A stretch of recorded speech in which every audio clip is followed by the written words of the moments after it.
రామాయణం శ్రీరాముని పరిపాలన ప్రతి మనిషి జీవితంతో ముడిపడి ఉందని, ప్రతి ఒక్కరూ శ్రీరాముని జీవితాన్ని, ఆయన నడిచిన ధర్మ మార్గాన్ని ఆదర్శంగా తీసుకోవాలని శ్రీ ఆదర్శ విద్యా సంస్థల అధినేత్రి వసంత ప్రసాద్ విద్యార్థులకు పిలుపునిచ్చారు. అయోధ్యలో బాలరాముని విగ్రహ ప్రాణప్రతిష్ఠ మహోత్సవాన్ని పురస్కరించుకుని పిఠాపురం పట్నం డ్రైవర్స్ కాలనీలో ఉన్న శ్రీ ఆదర్శ విద్యాలయంలో విద్యార్థులు రామనామ పఠనం చేస్తూ పూజలు నిర్వహించారు. పాఠశాలలో ఏర్పాటు చేసిన బాలరాముని విగ్రహ నమూనాకు విద్యార్థులు, ఉపాధ్యాయులు పూజలు చేసి జ్యోతులు వెలిగించి హారతులిచ్చారు. జై శ్రీరామ్ అంటూ నినదించారు. పాఠశాల కరెస్పాండెంట్ వసంత ప్రసాద్ విద్యార్థులకు, ఉపాధ్యాయ సిబ్బందికి రామ అక్షతలు వేసి ప్రసాదాన్ని అందించారు. ఈ సందర్భంగా కరెస్పాండెంట్ వసంత ప్రసాద్ ఈ కార్యక్రమానికి హాజరైన ఆ వార్డు కౌన్సిలర్ బోనాసుల శివ మీడియాతో మాట్లాడారు.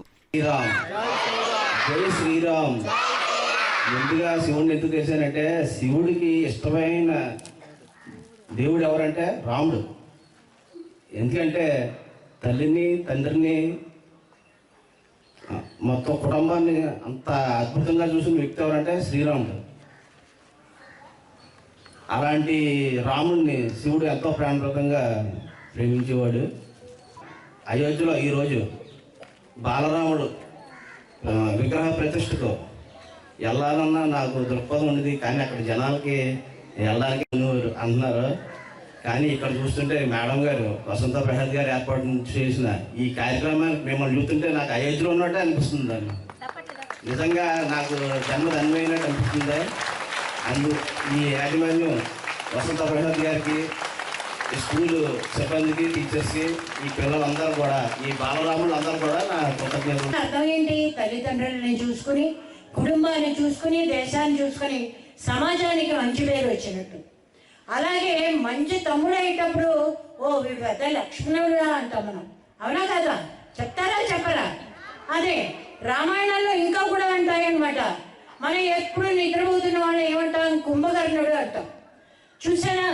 ఇది ఏ మతానికి సంబంధించిన ఎపిక్స్ బుక్స్లో కూడా ఇలా దాంట్లో ఉన్న పాత్రలు మన జీవితంలో కలిసిపోలేదు. ఇది ఎందుకు మన రామరాజ్యం అంటే ఇది మన జీవితానికి సంబంధించింది.